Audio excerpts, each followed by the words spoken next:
Hello friends, आज शुरू करते हैं एक्सरसाइज 3.4।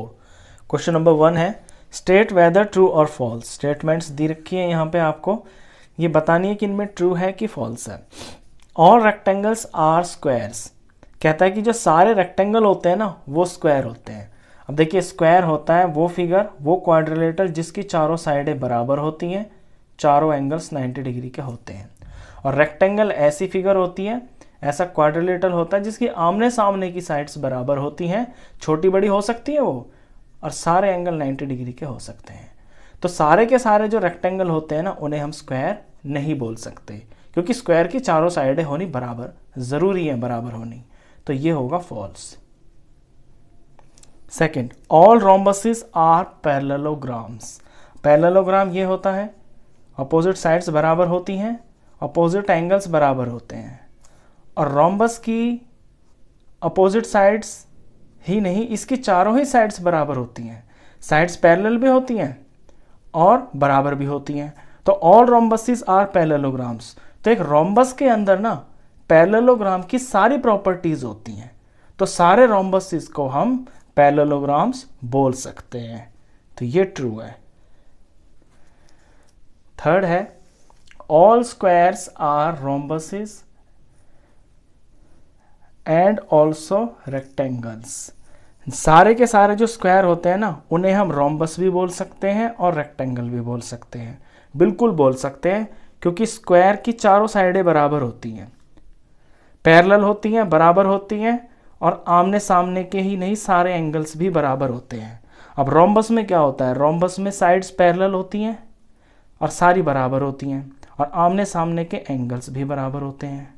इसी तरह से रेक्टेंगल में भी आमने सामने की साइड्स बराबर हैं, पैरेलल हैं, आमने सामने के एंगल्स बराबर हैं। यानी कहने का मतलब ये है कि स्क्वायर के अंदर रोम्बस की और रेक्टेंगल की सारी प्रॉपर्टीज हैं। तो एक स्क्वायर को हम रेक्टेंगल बोल सकते हैं और रोम्बस भी बोल सकते हैं। तो ये ट्रू है। फोर्थ है all squares are not parallelograms. कहता है कि जो स्क्वायर्स होते हैं ना, सारे के सारे स्क्वायर्स वो पैरेललोग्राम नहीं होते हैं। तो ये बिल्कुल फॉल्स है, क्योंकि देखिए ये होता है स्क्वायर। अब स्क्वायर तो पैरेललोग्राम होता ही है, इसकी आमने सामने की साइड्स जो है ना पैरेलल भी होती हैं और इक्वल भी होती हैं। और पैरेललोग्राम की प्रॉपर्टी यही होती है कि साइड्स बराबर होती हैं और पैरेलल होती हैं और अपोजिट एंगल्स बराबर होते हैं। इसके भी होते हैं स्क्वायर के, क्योंकि 90-90 का होता है, 90-90 का होता है। तो ये गलत कह रहा है। Fifth part, all kites are rhombuses. बिल्कुल गलत। देखिए काइट समझ ले पहले क्या होती है। काइट ऐसी फिगर होती है, एक रोम्बस को हम काइट बोल सकते हैं, लेकिन सभी काइट्स को रोम्बस नहीं बोल सकते। ये होती है काइट।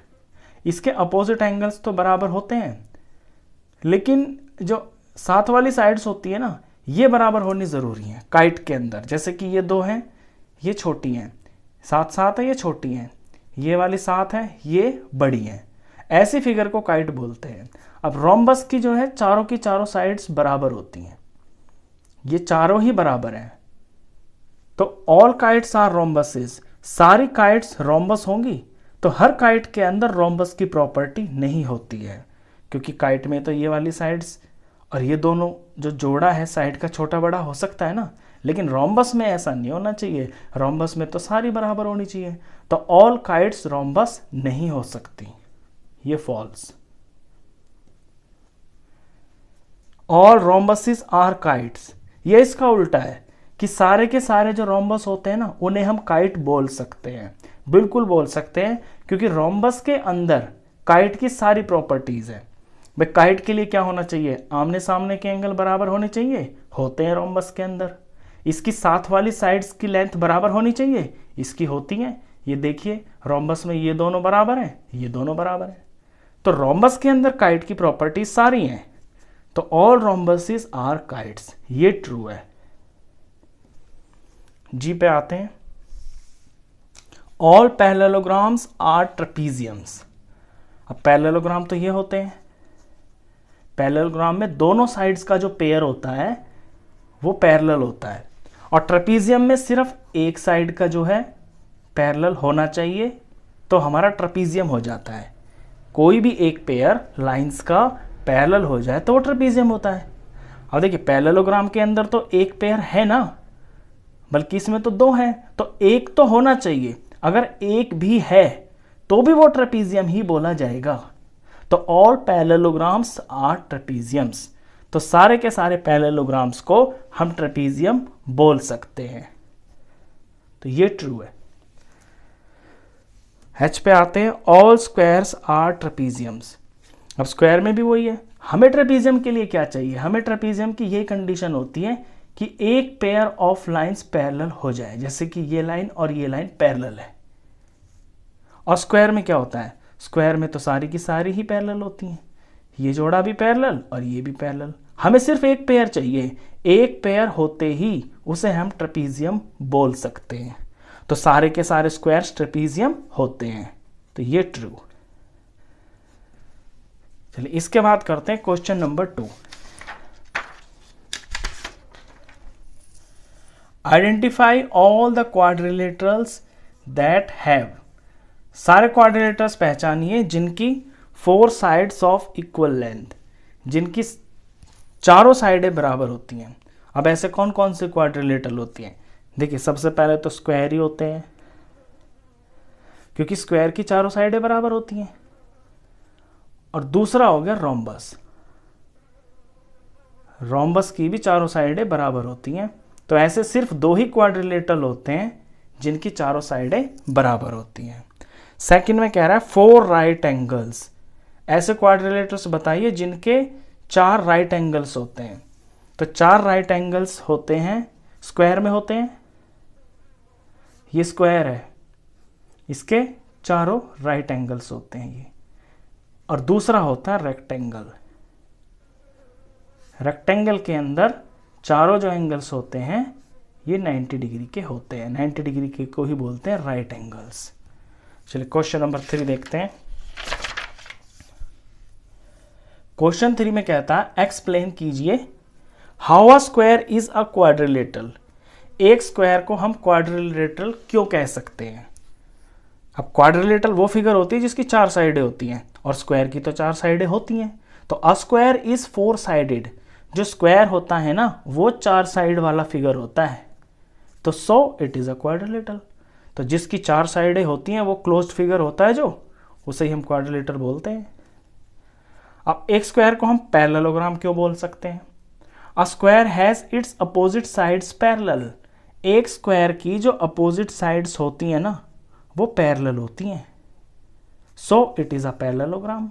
तो इसे हम पैरेललोग्राम भी बोल सकते हैं। स्क्वायर को रोम्बस क्यों बोल सकते हैं?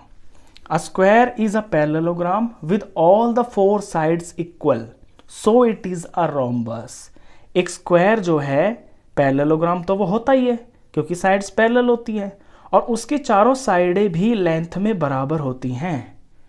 अब जिसकी चारों साइडें बराबर होती हैं और जो पैरेललोग्राम भी होता है उसे हम रोम्बस बोलते हैं। तो एक स्क्वायर को हम रोम्बस भी बोल सकते हैं। अब स्क्वायर को रेक्टेंगल क्यों बोल सकते हैं? A square is a parallelogram with each angle a right angle. यहां पे राइट आएगा, so it is a angle, so it is a rectangle. अब स्क्वायर एक पैरेललोग्राम होता है। Square is a parallelogram with each angle a right angle, और इसका हर जो एंगल है ना वो 90 डिग्री का होता है। So it is a rectangle, इसलिए इसको हम रेक्टेंगल बोलते हैं। अगर कोई देखिए ये पैरेललोग्राम होता है, अगर इसको हम थोड़ा ठीक कर दें ऐसा हो जाए तो इसके एंगल्स 90 के हो जाएंगे। तो जब 90 डिग्री के हो जाएं और ये पैरेललोग्राम हो वो फिगर आपकी रेक्टेंगल ही होती है। तो इसमें आपने ये सीखा क्वेश्चन के अंदर कि एक स्क्वायर के अंदर ना पैरेललोग्राम की, रोम्बस की और रेक्टेंगल की सारी प्रॉपर्टीज होती हैं। हम स्क्वायर को पैरेललोग्राम बोल सकते हैं, रोम्बस बोल सकते हैं और रेक्टेंगल भी बोल सकते हैं। तो इस वीडियो में इतना ही। नेक्स्ट क्वेश्चंस के लिए मिलते हैं फिर नेक्स्ट वीडियो में। तब तक के लिए गुड बाय।